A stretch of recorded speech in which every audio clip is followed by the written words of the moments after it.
What a crazy belief system, that the body, one, is something that only allows you to experience reality. You put all your chips into believing that the body is real, that it's your only way to be alive. The body is death. The belief in the body is death. The belief in separation is the belief that something can end.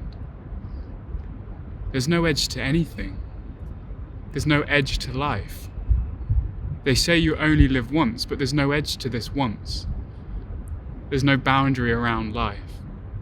There's no boundary around your body, around yourself. Right?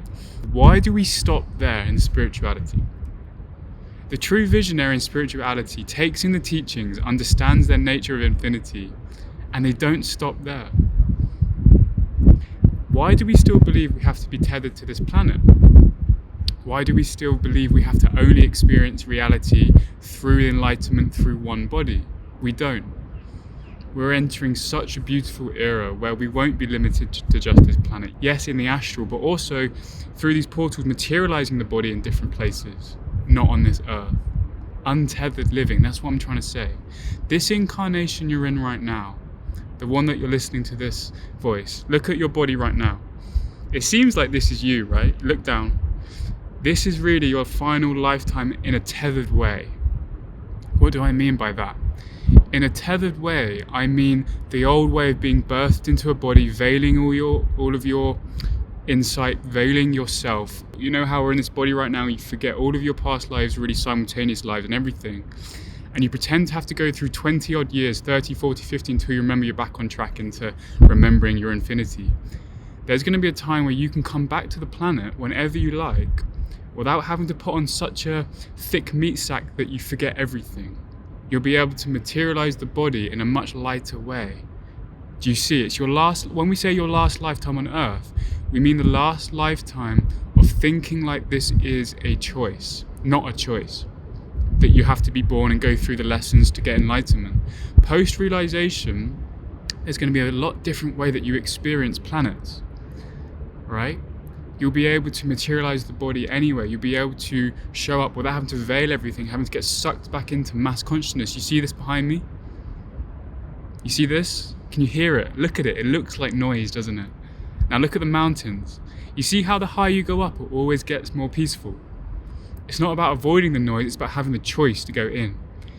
Because what you do, you go into a planet and you get so sucked into the mass consciousness, over time you forget. And it was set up perfectly in that way, right? But after that experience of duality, after that experience of feeling tethered to one planet, to one collective, veiling everything else, your multi-dimensional self, you get to this point where it's time to go beyond that. But the visionary sees this as a normality for those in humanity that want to start embodying this on more of a mass scale, more of us doing this, coming back, meeting in different places, the body materializing anywhere, right? This is going to become very normal and it's in your DNA. Yes, maybe not for the masses. Maybe they won't be here in that time. But for you listening, it's in your DNA and it's lying dormant. And every time I speak on it, you're hearing it. It's like pushing up like a frozen seed, right? A frozen soil, and it's trying to push up and remember. It should feel really strange that you're constricted just to this planet, just to this body. That will feel really tight. It won't feel natural at all.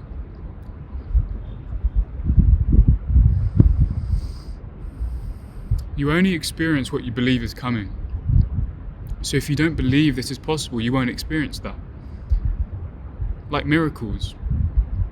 Miracles truly feel like miracles to a mind that feels like that's not possible.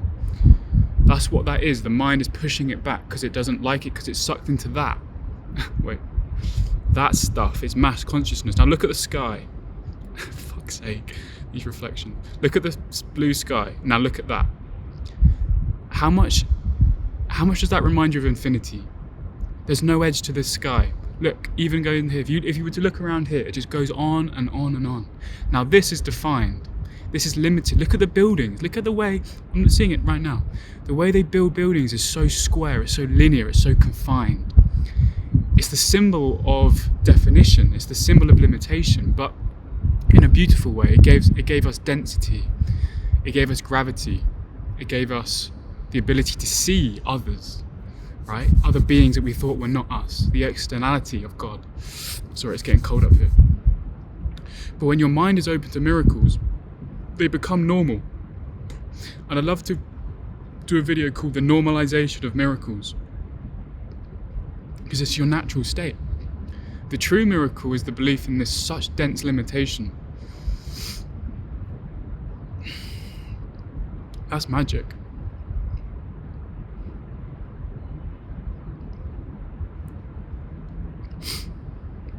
I've had this vision for so long.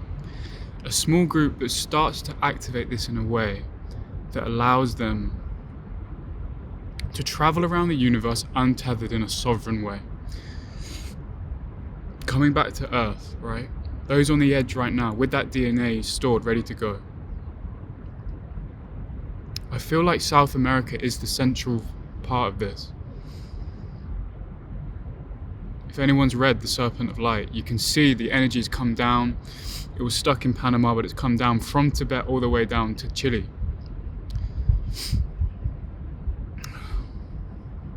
And this feels a central theme to all of this new human. Alright, we'll see where it goes. I love you all.